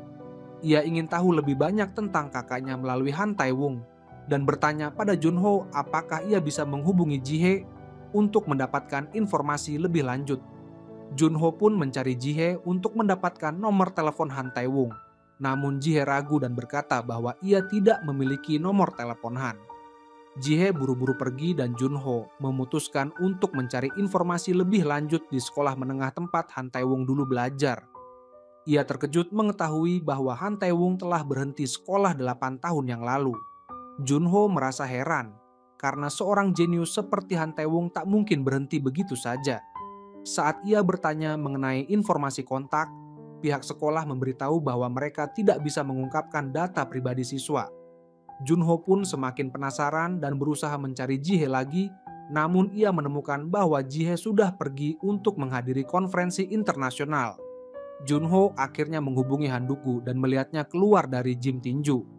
Handugu melihat ke arah mobil Junho, namun tak ada orang di sana. Saat Handugu mendengar namanya dipanggil, ia berbalik dan bertemu dengan Junho yang datang dari arah yang berbeda. Sementara itu, Bora berbicara dengan ayahnya mengenai teman-teman kakaknya. Ia ingin tahu lebih banyak tentang masa lalu kakaknya. Namun ayahnya mencoba menghalanginya dan berkata bahwa kakaknya mengorbankan segalanya karena Han Tae-woong. Meskipun begitu, Bora masih merasa penasaran. Junho akhirnya menyadari bahwa Handugu adalah Han Tae-woong. Handugu memohon pada Junho untuk membantu menyembunyikan rahasia ini agar Bora tidak terluka. Ia memintanya untuk menjaga rahasia itu. Keesokan harinya, Bora pergi ke rumah sakit untuk mencari informasi lebih lanjut tentang Han Tae-woong. Ia bertemu dengan Jihye yang bertanya apakah Bora juga percaya bahwa kakaknya mati karena Han Tae-woong. Bora menjawab bahwa ia tidak sepenuhnya percaya dan hanya ingin mencari kebenaran. Jihye mengatakan bahwa Han Tae-woong juga merupakan korban yang berhenti sekolah dan hidup dalam bayang-bayang Jang Yu selama 8 tahun. Jihye menyarankan agar Bora tidak mencari Han Tae-woong lagi. Handugu kemudian datang ke rumah sakit untuk menemui Jihye. Namun segera menerima pesan dari Jihye yang memberitahunya bahwa Bora ada di dalam. Handugu terpaksa bersembunyi di pojok sambil mengamati Jihye yang membawa Bora pergi. Setelah itu, Handugu mendekati Jihye dan memberitahunya bahwa Junho sudah tahu, tapi mereka masih harus menyembunyikan rahasia ini. Jihye merasa bahwa Bora tidak akan berhenti mencari tahu tentang Han Tae-woong. Handugu berkata bahwa jika akhirnya rahasia ini terungkap, ia akan mengatakan sendiri pada Bora bahwa dia adalah Han Tae-woong. Bora yang lupa mengambil teleponnya kembali ke dalam rumah sakit untuk mencarikannya. Setelah mendapat telepon, ia kembali melihat Handugu di lorong. Bora dengan senang hati ingin menyapanya. Namun setelah berpikir sejenak, ia memutuskan untuk pergi. Ketika ia berbalik, tiba-tiba ia sadar bahwa orang yang ia sukai sebenarnya adalah Han Tae-woong, teman kakaknya. Bora pun duduk sendirian di restoran, minum sambil merasa bingung dan terombang-ambing dalam perasaan. Handugu kemudian menerima telepon dari Bora dan segera pergi ke restoran tempat Bora berada. Bora bertanya apakah Handugu baik-baik saja. Dengan wajah dingin, Handugu berusaha menyembunyikan rahasia yang selama ini ia tahan. Namun Bora bisa merasakannya. Ia mengetahui bahwa Handugu adalah Han Tae-woong, namun ia tidak membongkarnya. Bora kemudian melangkah keluar dari restoran dengan langkah sempoyongan. Handugu dengan cepat menyusul dan mendekapnya. Mereka duduk di mobil bersama.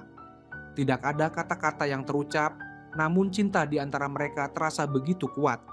Sesampainya di rumah, Bora berdiri di depan jendela dan melihat Han Duk-gu yang pergi. Hatinya terasa berat dan ia menangis. Dalam hatinya ia berkata, "Bisakah kamu memelukku sebentar? Maafkan aku." Bora akhirnya mengerti mengapa Han Duk-gu begitu dingin padanya belakangan ini. Pasti ia sudah tahu bahwa kakaknya adalah Jang Yu.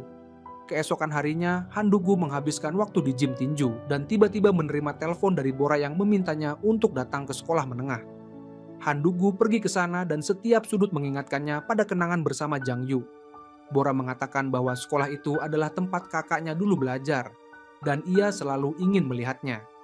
Bora merasa lebih baik datang ke sana bersama Han Duk-gu. Han Duk-gu merasa sangat malu dan hanya bisa diam mengikuti langkah Bora. Setiap kali mereka melewati tempat-tempat yang familiar, Han Duk-gu mengenang kenangan indah bersama Jang Yu, kenangan yang tak ingin ia ungkapkan. Bora hanya diam, mengamati Han Duk-gu, berharap bahwa akhirnya Han Duk-gu bisa mengungkapkan kebenaran padanya. Namun Han Duk-gu tetap tidak punya keberanian untuk berbicara. Bora dengan pasrah berkata bahwa ia sangat ingin bertemu dengan Han Tae-wung, ingin tahu apa yang sebenarnya terjadi antara Han Tae-wung dan kakaknya yang menyebabkan kakaknya meninggal. Han Duk-gu dengan mata berkaca-kaca tetap diam saat keduanya duduk di lapangan olahraga. Tiba-tiba Han Duk-gu berbicara kepada Bora, mengatakan bahwa ia pernah berkata kepada temannya, "Aku tidak membutuhkan teman sepertimu." Dan hari itu temannya pergi. Sejak saat itu Han Duk-gu hidup dengan rasa bersalah. Bora mendengarkan dengan serius saat Han Duk-gu melanjutkan ceritanya. Kemudian, Han Duk-gu menceritakan tentang seorang gadis yang ia cintai, yang pertama kali membuatnya berpikir tentang kehidupan yang bahagia. Namun, gadis itu adalah adik dari temannya. Han Duk-gu sangat tidak ingin gadis itu tahu siapa dirinya. Bora yang mendengar hal itu merasa sangat sedih dan bertanya kepada Han Duk-gu, apa yang harus dilakukan oleh gadis itu. Han Duk-gu berharap gadis itu bisa membenci dirinya agar tidak merasa terjebak karena dirinya. Namun, Bora tiba-tiba berdiri dengan marah dan mengatakan bahwa dia tidak ingin mendengar lagi apa yang Han Duk-gu katakan. Dia berniat untuk pergi, namun Han Duk-gu mengejarnya dan berkata, "Jika kamu tahu siapa aku, maka bencilah aku. Jangan menderita seperti ini. Bencilah aku." Bora pun melepaskan diri dari pelukan Han Duk-gu, marah dan berkata bahwa ia akan membenci Han Tae-wung, lalu pergi dengan wajah penuh air mata. Sesampainya di rumah, Bora memberitahu ayahnya bahwa dia baru saja bertemu dengan Han Tae-wung. Ayahnya marah besar mendengar hal itu. Bora menjelaskan bahwa Han Tae-wung sangat menyedihkan. Dia mengorbankan karier dan impian demi kakaknya, bahkan mengganti namanya, dan ibunya pun tidak menginginkannya lagi. Lebih dari itu, dia hidup dalam penderitaan selama bertahun-tahun. Namun ayahnya tetap tidak setuju, karena menurutnya setidaknya Han Tae-wung masih hidup, sementara Jang Yu sudah meninggal. Sementara itu, Chung Sik akhirnya lulus ujian SMA dan pergi ke gym tinju untuk memberitahukan kabar baik ini kepada Han Duk-gu. Namun ia mendengar bahwa Han Duk-gu sedang di perpustakaan. Dengan cepat dia menuju ke sana dan kebetulan melihat Han Duk-gu bersama seorang profesor tua keluar dari ruang kelas. Ia mendengar profesor tersebut membicarakan tesis Han Duk-gu. Penasaran, ia mengikuti mereka. Profesor itu membawa Han Duk-gu ke sebuah konferensi matematika, di mana Han Duk-gu berbicara dengan penuh percaya diri, mempresentasikan pengetahuan dan pemikirannya yang cemerlang. Di tengah kerumunan, Chung Sik melihat Han Duk-gu di podium dan merasa sangat asing. Ia bertanya pada dirinya sendiri, mengapa Han Duk-gu bisa menipu dirinya begitu lama? Di sisi lain, Kim sedang mendengarkan musik di mobilnya dan tiba-tiba teringat pada Han Duk-gu. Ia merasa ingin mengetahui keadaan Han Duk-gu sekarang dan memutuskan untuk pergi ke gym tinju untuk bertanya tentang tempat tinggal Han Duk-gu. Namun, Chung Sik yang sedang mabuk menjawab bahwa tidak ada orang dengan nama Han Duk-gu di sana. Kim merasa putus asa dan hendak pergi. Namun Chung Sik tiba-tiba berbicara sendiri, "Han Duk-gu tidak ada di sini, tapi Han Tae-wung ada." "Apa yang kamu katakan? Han Tae-wung? Oh, jadi dia bernama Han Tae-wung."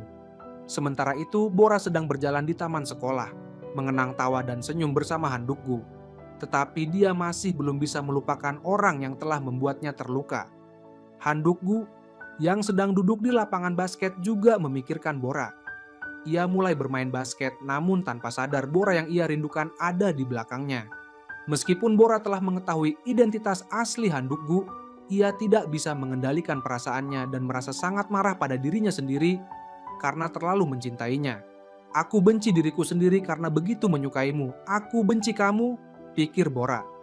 Handuk Gu melihat Bora dan berkata, "Bora, aku janji tidak akan lagi mengingatmu, tidak akan menunggumu seperti ini. Aku tidak suka padamu lagi.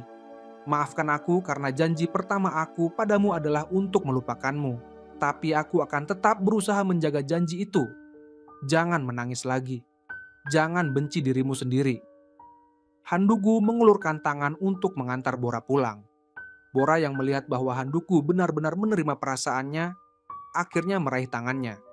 Mereka berjalan bersama di tengah salju yang berterbangan seperti pasangan yang sedang jatuh cinta. Meskipun itu juga terasa seperti perpisahan. Di sisi lain, Kim mencari Junho untuk bertanya apakah dia sudah lama mengetahui bahwa Handuk Gu adalah Han Tae-wung. Junho tidak memberikan jawaban langsung, tetapi akhirnya mengungkapkan bahwa Bora dan Handuk Gu benar-benar saling mencintai. Kim mendengarnya dengan marah dan setelah kembali ke rumah, ia memarahi Handuk Gu di depan Bora. Ketika dia mengetahui bahwa Bora adalah adik Jang Yu dan masih bisa mengungkapkan perasaannya, Kim menganggap Handuk Gu sangat tidak tahu malu. Namun, Bora membela diri, mengatakan bahwa ia memang mencintai Handuk Gu dan tidak akan bertemu lagi dengan Handuk Gu. Ia memohon pada ayahnya untuk menganggap ini semua tidak pernah terjadi. Kim sama sekali tidak percaya pada apa yang dikatakan Bora dan kemudian melarangnya keluar rumah, yang berarti dia diisolasi. Keesokan harinya, Bora berencana melarikan diri dengan diam-diam. Melihat pengawasan ketat di rumah, dia hanya bisa menghubungi Handuk Gu. Namun, orang yang mengangkat telepon bukanlah Handuk Gu. Bora tahu bahwa Handuk Gu telah dibawa pergi oleh ayahnya. Dalam keputusasaan, Bora kemudian menghubungi Junho dan menjelaskan situasinya. Junho, setelah mendengar penjelasan Bora, akhirnya membantu dengan memberitahu petugas keamanan bahwa Bora sedang tidak enak badan. Melihat kondisi itu, petugas keamanan akhirnya mengizinkan Bora untuk pergi. Sementara itu, Kim memberi perintah pada Handuk Gu untuk meninggalkan negara dan memulai hidup baru di luar negeri. Kim menawarkan seluruh dukungan finansial, tetapi ia menekankan bahwa ia melakukannya bukan untuk Jang Yu, melainkan untuk Bora. Kim tidak ingin Handuk Gu dan Bora bersama, lalu ia memerintahkan Handuk Gu untuk segera pergi. Namun, Handuk Gu tiba-tiba berlutut dan berkata kepada Kim bahwa dia sungguh-sungguh mencintai Bora. Kim sama sekali tidak mendengarkan dan beranggapan bahwa satu-satunya hal yang bisa dilakukan Handuk Gu adalah pergi dan tidak pernah kembali. Pada saat itu, Bora datang dan memohon kepada ayahnya untuk memaafkan Handuk Gu. Tetapi hati Kim masih belum tenang dan ia tidak bisa memaafkan Handuk Gu. Kim juga mengkritik Bora, menanyakan apakah dia sudah melupakan kakaknya. Bora menjawab bahwa Handuk Gu tidak ada hubungannya dengan kondisi mental yang lemah dari kakaknya. Bora pun pergi dengan sedih, dan Handuk Gu mengejarnya dengan harapan dia bisa meminta maaf kepada ayahnya. Bora merasa sangat bersalah dan kembali ke kantor ayahnya. Ia merasa bahwa Handuk Gu tidak seharusnya disalahkan dalam situasi ini.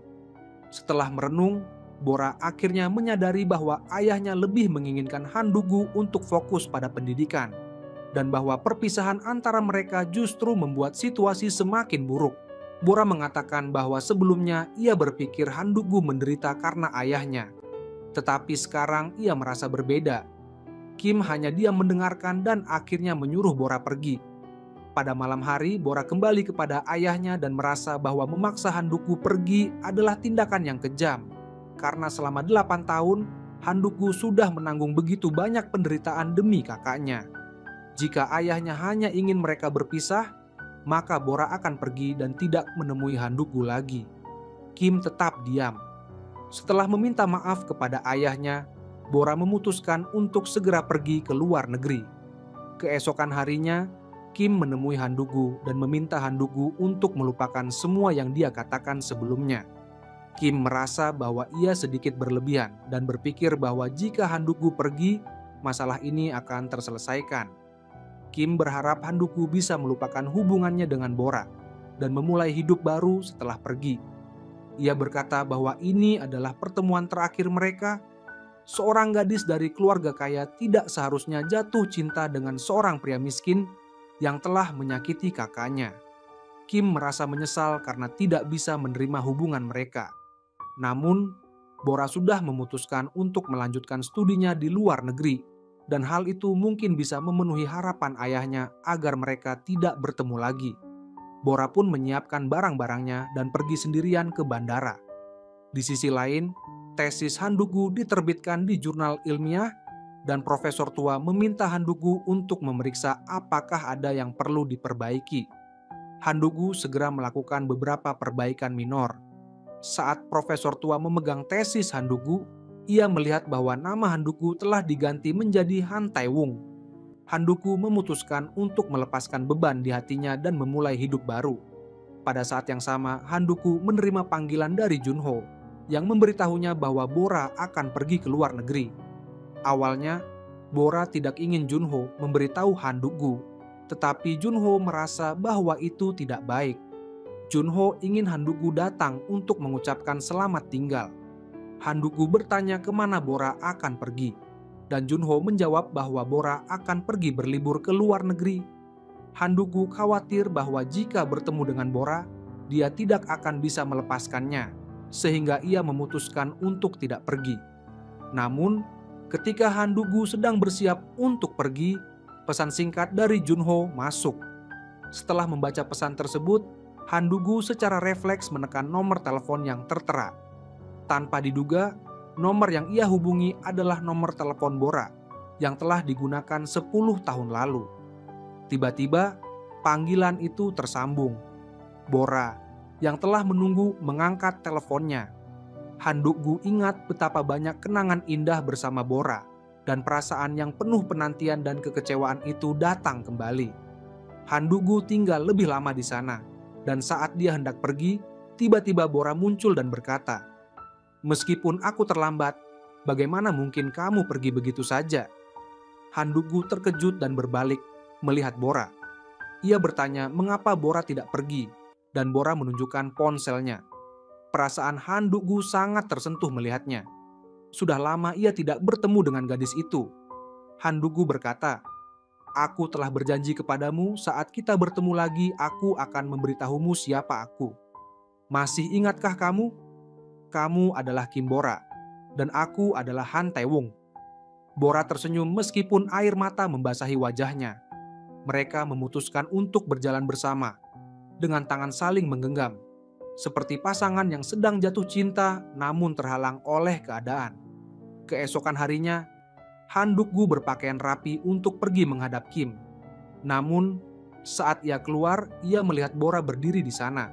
Ternyata Bora telah memberitahukan ayahnya bahwa ia ingin bersama Handuk-gu, dan karena itu ia diusir dari rumah.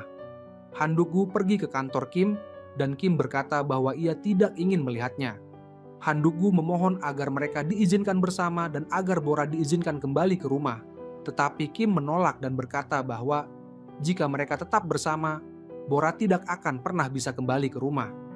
Tae-wung memastikan bahwa dia akan merawat Bora dengan baik di masa depan. Dan hanya setelah itu Kim setuju.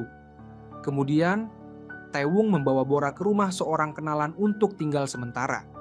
Bora tidak memiliki uang sama sekali dan meminta Sungri untuk membantunya menemukan pekerjaan sambilan. Sungri sangat terkejut dan tidak tahu apa yang bisa dilakukan oleh gadis ini. Bora menjawab bahwa selama dia memiliki tekad, tidak ada yang mustahil. Sungri terkagum melihat perubahan yang sangat besar. Keesokan harinya, Tae-wung membawa Bora ke rumah untuk makan bersama. Ibu Tae-wung terus menatap Bora dengan cemas, dan ketika Tae-wung keluar untuk mengambil air, Ibu Tae-wung meminta maaf kepada Bora, karena Tae-wung membuatnya diusir dari rumah. Bora meyakinkan ibunya bahwa tidak apa-apa, dan suatu hari nanti ayahnya akan menerima hubungan mereka. Ibu Tae-wung berterima kasih kepada Bora, karena telah menyukai putranya, dan berharap mereka bisa tetap bersama. Bora pun memberikan kepastian, dan di jalan pulang, Tae-wung merasa senang karena ada seseorang yang mendukung hubungan mereka. Dia berharap Tae-wung bisa tersenyum lebih sering. Taewong yang biasanya murung kini tampak bahagia, meskipun sedikit canggung. Tiba-tiba tangan Bora terasa dingin dan Taewong memasukkan tangan Bora ke dalam saku jaketnya untuk menghangatkannya. Dulu, Bora adalah putri kaya, namun demi bisa bersama orang yang dia cintai, kini dia rela bekerja di toko kecil. Namun, saat Taewong mengetahui hal ini, dia sangat marah dan pergi ke toko untuk menarik Bora keluar, memarahinya karena bekerja dan ingin membawanya pulang. Bora menjelaskan bahwa dia tidak ingin menjadi orang yang tidak berguna, yang dulu hidup di bawah perawatan ayahnya dan sekarang diusir. Dia ingin berusaha untuk hidup sendiri dan merasa tidak ada yang salah dengan itu. Taewong merasa sangat kesal dan ingin membawa Bora pulang, wajahnya dipenuhi air mata.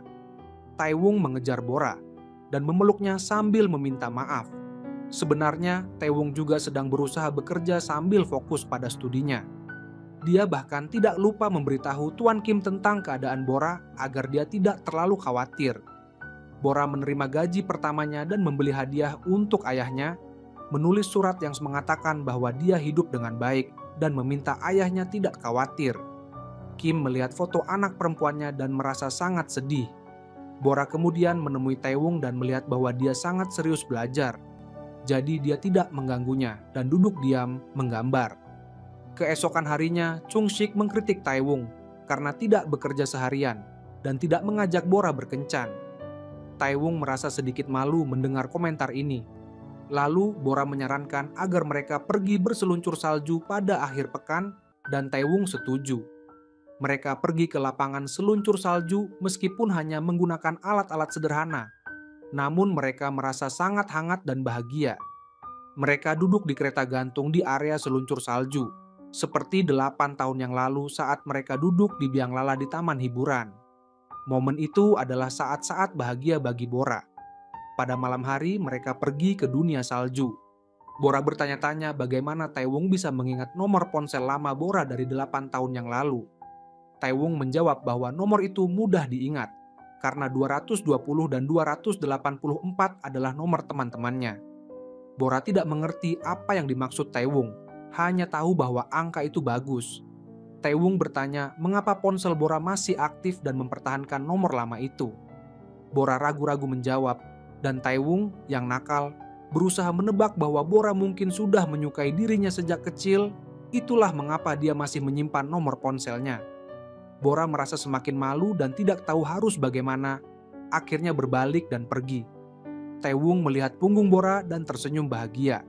Dia ingin hidup seperti itu bersama Bora, dalam kebahagiaan. Taewong berterima kasih kepada Bora, karena berkat Bora dia memiliki keberanian untuk mengejar impian barunya. Keesokan harinya, Taewong menghubungi Bora dan ingin membawanya melihat sesuatu. Bora curiga, tetapi Taewong mengatakan itu adalah gunung salju.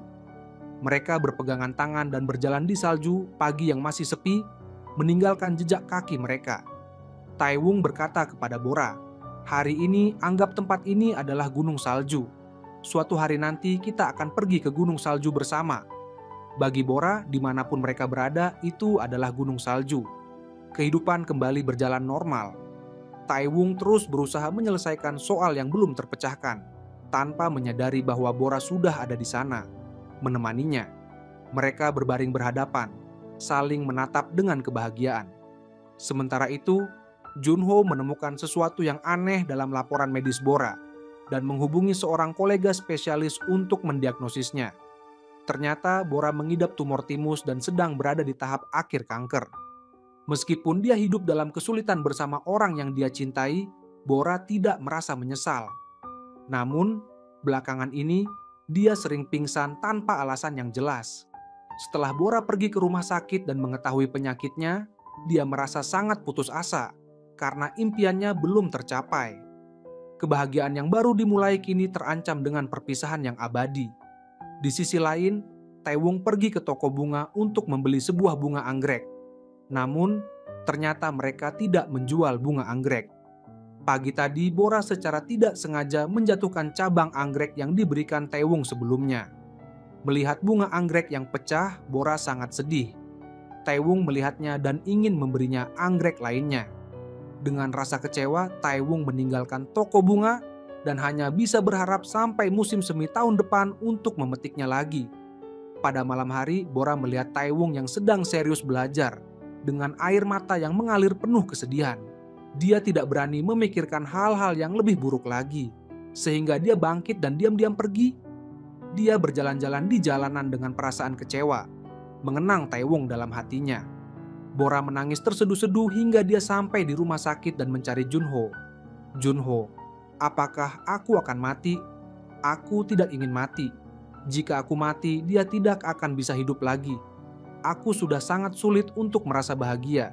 Tidak bisa membiarkan dia merasakan kesedihan lagi. Junho, bukankah kamu seorang dokter? Tolong selamatkan aku. Tolong. Junho, tolong. Keesokan harinya, Bora kembali ke rumah dan memberitahu ayahnya bahwa dia setuju untuk kembali ke rumah dan memohon agar ayahnya mau menerima dirinya kembali. Dia bertanya bagaimana dengan Taewung. Bora berpikir sejenak dan kemudian menjawab bahwa dia akan berpisah dengan Taewung. Kim merasa bingung dan khawatir, bertanya apakah ada yang terjadi. Bora hanya meminta maaf kepada ayahnya, karena jika dia pergi, ayahnya akan menjadi satu-satunya keluarga yang tersisa di dunia ini. Junho berharap Bora segera masuk rumah sakit untuk perawatan, tetapi Bora memohon beberapa hari lagi. Dia belajar memasak dengan sabar dan mendengarkan Sungri yang menjelaskan dengan penuh perhatian.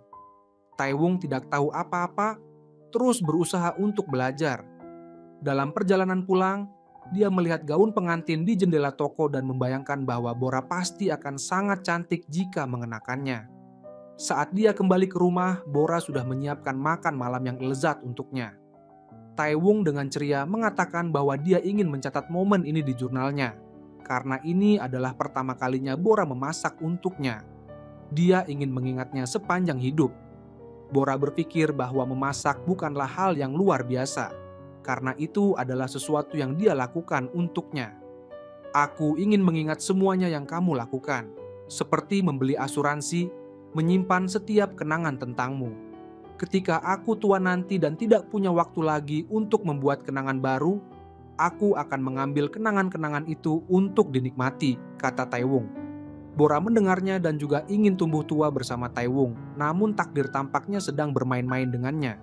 Setelah Bora pergi, Taewung tinggal sendirian di ruang latihan tinju, melihat sarung tinju yang berserakan di lantai dan tiba-tiba teringat bahwa Bora dulu selalu merapikan sarung tinjunya agar lebih rapi.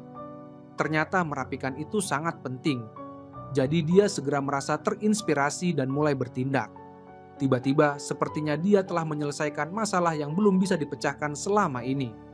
Setelah menghitung, dia menulis seluruh lantai ruang tinju dengan rumus tersebut dan segera memberitahukan Bora bahwa dia telah berhasil. Kemudian, dia mengeluarkan sebuah cincin dan memberikannya kepada Bora.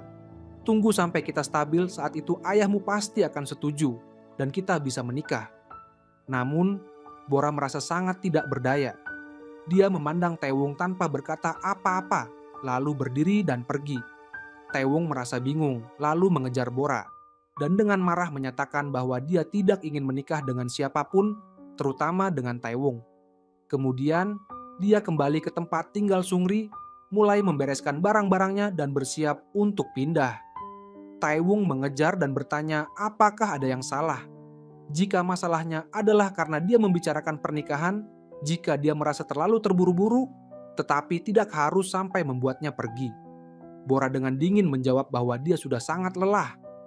Aku benar-benar tidak bisa menerima kehidupan miskin ini lagi. Aku tidak ingin hidup seperti ini lagi.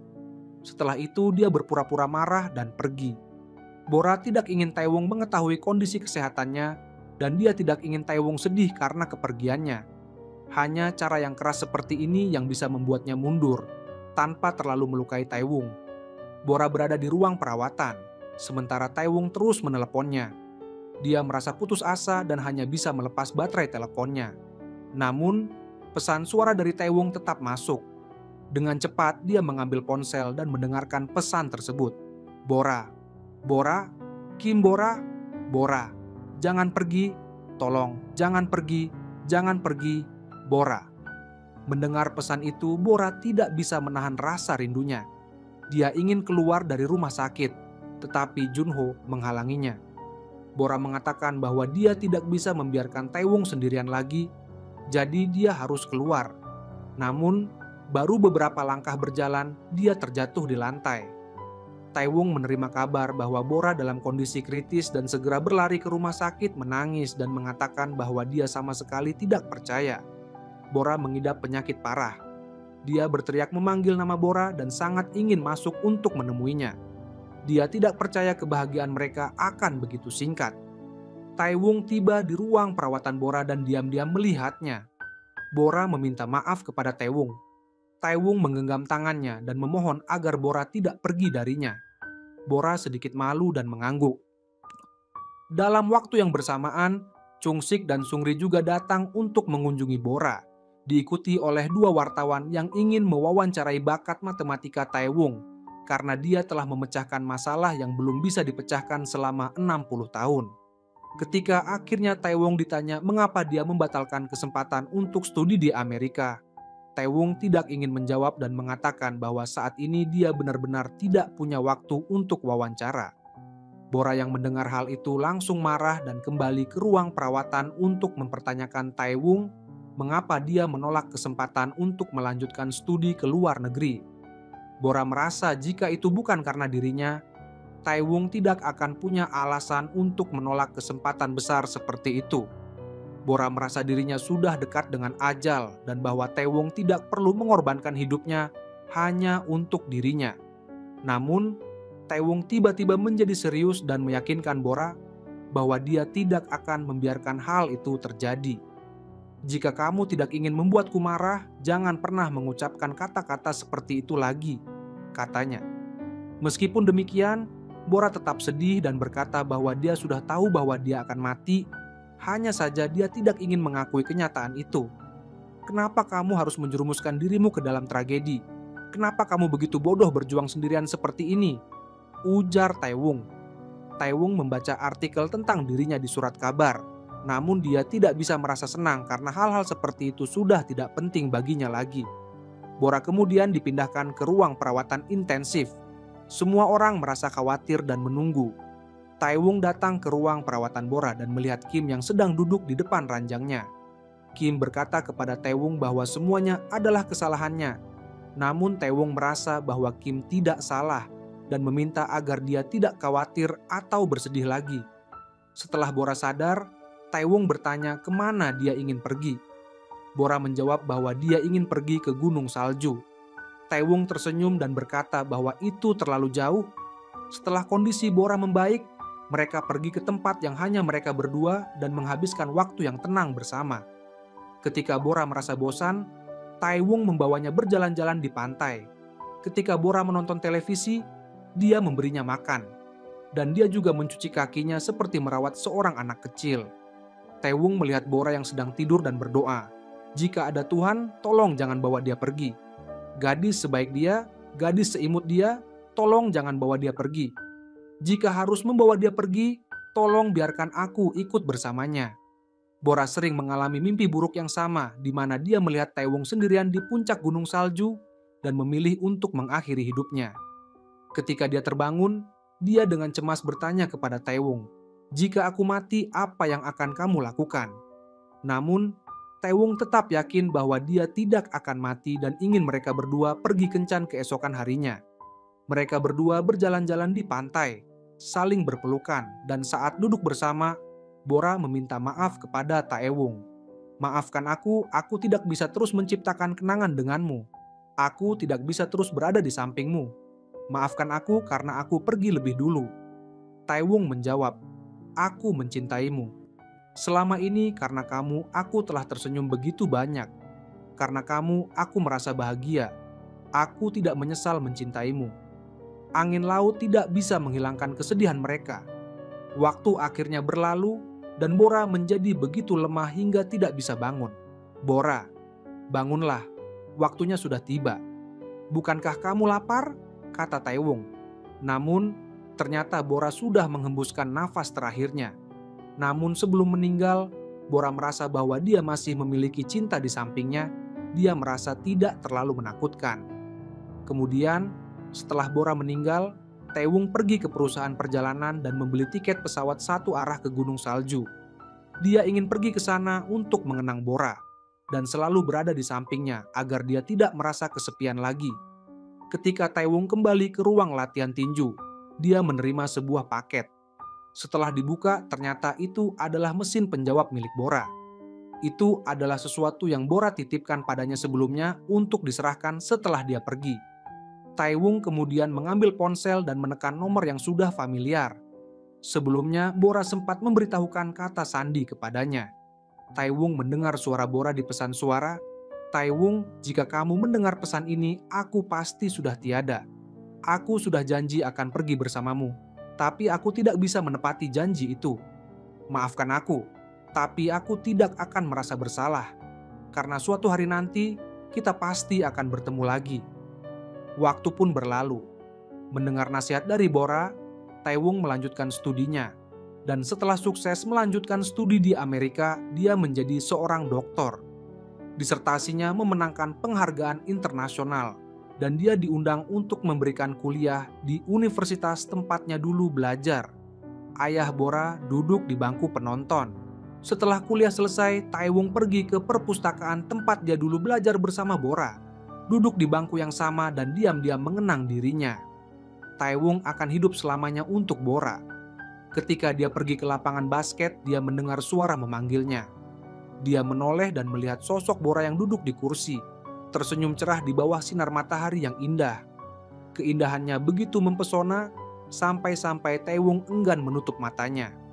Namun, meski matanya terpejam, dia tahu bahwa meskipun sebenarnya Bora tidak ada di sana dan sudah meninggal, waktu dan cinta mereka tetap ada, tak pernah pergi. Dan cerita pun berakhir.